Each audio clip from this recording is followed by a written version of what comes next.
Ready to give your artwork that classic comic book vibe? In this tutorial, I'm going to show you exactly how to create a striking halftone effect in Photoshop. By the end of this video, you'll be able to turn your photos or illustrations into something that looks like it's popped right off the pages of a vintage graphic novel. Let's get right into it. First, make sure you have your image open and selected in Photoshop. We're going to dive into the filter gallery, which is one of Photoshop's best-kept secrets for creative effects. So go up to the top menu and click Filter. When the dropdown appears, choose Filter Gallery. This is where the fun begins. You'll see a whole bunch of folders, each packed with different effects. For our comic book halftone, we're going to use a combination of sketch and texture filters, layering them to get that signature pop art look. Start by finding the sketch folder on the left and click on Reticulation. Reticulation is great for adding that rugged, ink-dotted texture you see in classic comics. Don't worry if the effect looks a bit harsh at first, that's totally normal. Play around with the density, foreground level, and background level sliders. Small adjustments can make a big difference, so take your time here. Imagine you're choosing a grit level for sandpaper. You want enough texture to be noticeable, but not so much that it overwhelms the details of your image. Once that's set, let's add another layer. Go down to Texture and choose Grain.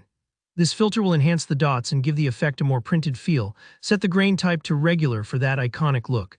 If you find the grain is too light or heavy, adjust the intensity and contrast until it feels just right. Think of it like seasoning food. A pinch more or less can completely change the flavor. Next, return to Sketch and select Halftone Pattern. This is probably the most important step for nailing the comic book effect. Halftone Pattern mimics the dot patterns used in old comic printing presses. You'll notice 3 sliders here: size, contrast, and pattern type. Take your time to experiment. If you want big, bold dots, increase the size. For more subtle shading, keep it small. Contrast will control how dramatic the effect looks. And don't forget to try switching between dot, line, and circle patterns.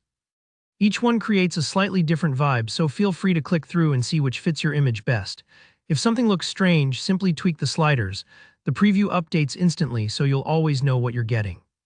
Once you're happy with the result, go ahead and click OK to apply the filters. At this point, you'll have an awesome halftone base.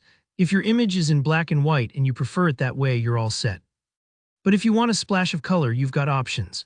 You can add colors now by creating a new layer, switching to the brush or paint bucket, and filling in areas with bold, vivid hues, just like a comic book colorist. Think about how classic comics often used reds, blues, and yellows to make characters stand out.